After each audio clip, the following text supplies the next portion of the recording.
ملک پاکستان اللہ کی نعمت ہے، اس کی قدر کیجئے۔ اور امیر اہل سنت کیا فرماتے ہیں؟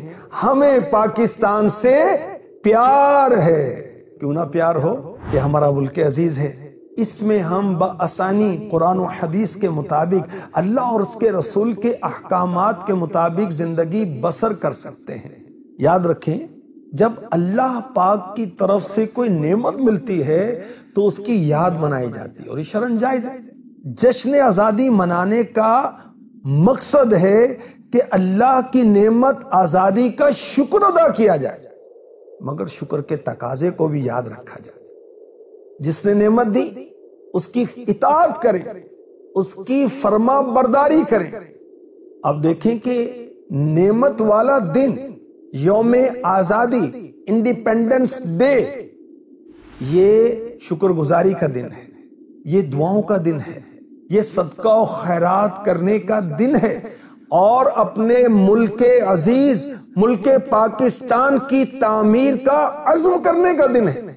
لڑ بازی نہیں کرنی، فائرنگ نہیں کرنی۔ کیا جب 14 اگست کی رات کو جو فائرنگ آپ نے کرنی ہے، کسی گولی پر آپ کا نام لکھا ہو، یا آپ کی کھوپڑی میں یہ گولی جائے گی، آپ کے سینے کو چھلنی کرے گی، قبر کا گڑھا آپ کے لیے کھود کر تیار ہو، کفن متعین ہو گیا، ہاسپٹل کا بیڈ آپ کا منتظر ہو، اگر گناہ کرتے کرتے مر گئے تو کیا حال ہوگا؟ یوم آزادی کے دن نفل پڑھیں شکرانے کے، توبہ کیجئے، سچی توبہ کیجئے۔ اللہ توفیق دے 14 اگست کو روزہ رکھ لیں، کچھ نہ کچھ اللہ کی راہ میں دیں، پڑوسیوں کو دیں، غریب بہن بھائیوں پر خرچ کریں، مسلمانوں پر خرچ کریں، دلوں کی نفرتیں دور کریں، آگے بڑھ کر صلح کریں، صلح کا ہاتھ بڑھائیں، اور اسلامی ملک ہے ہمارا، پاکستانی پرچم لہرائیں، گھروں پر، دکانوں پر، اپنی سواریوں پر، اور خوب نعرے لگائیں، گونجتے ہوں ہمارے گلی محلے اس دن۔ پاکستان کا مطلب کیا؟ لا الہ الا اللہ۔ کون ہمارا رہنما؟